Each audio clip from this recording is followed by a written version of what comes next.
لبيك اللهم لبيك لبيك لا شريك لك لبيك إن الحمد والنعمة لك والملك لا شريك لك.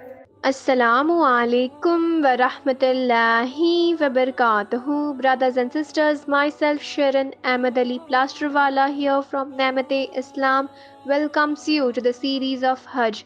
A'udhu billahi minash shaitanir rajeem. Bismillahir rahmanir rahim.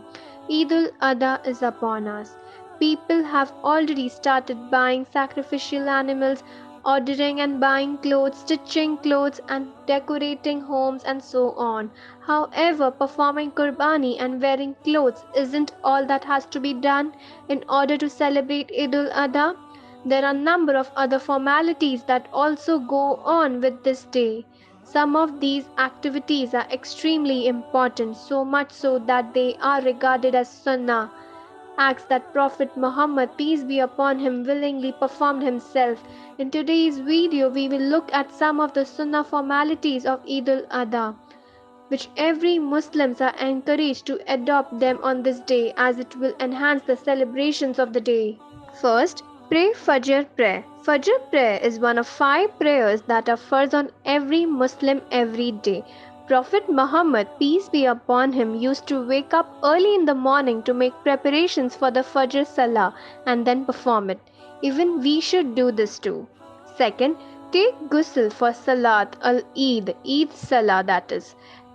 Taking a ghusl bath for Salat al-Eid is another sunnah that you should follow as a follower of Prophet Muhammad, peace be upon him.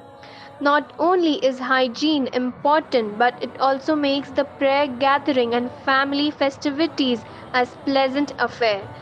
Third, brushing your teeth with miswak.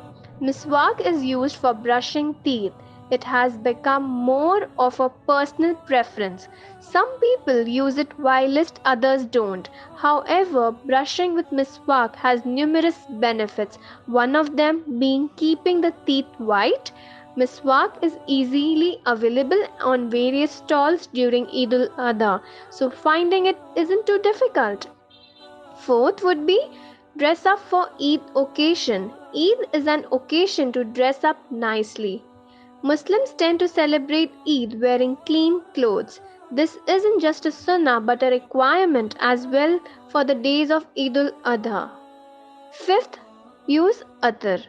For those who are unfamiliar with it, attar is a special fragrance for men. Prophet Muhammad, peace be upon him, applied attar on Eid occasions.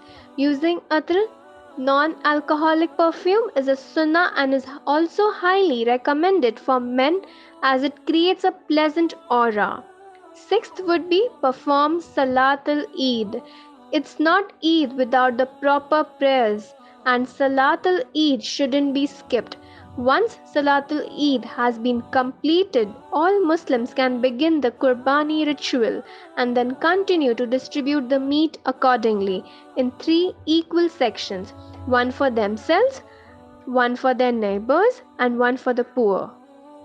My dear brothers and sisters, performing the additional sunnah practices of Prophet Muhammad, peace be upon him, earns more blessings and rewards for the same deed.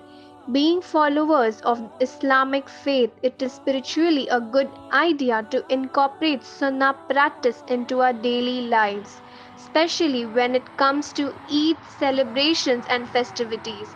May Allah subhanahu wa ta'ala accept the Hajj of millions of pilgrims performing Hajjata, and may we follow the footsteps of our beloved Prophet Muhammad, peace be upon him. Jazakallahu khair.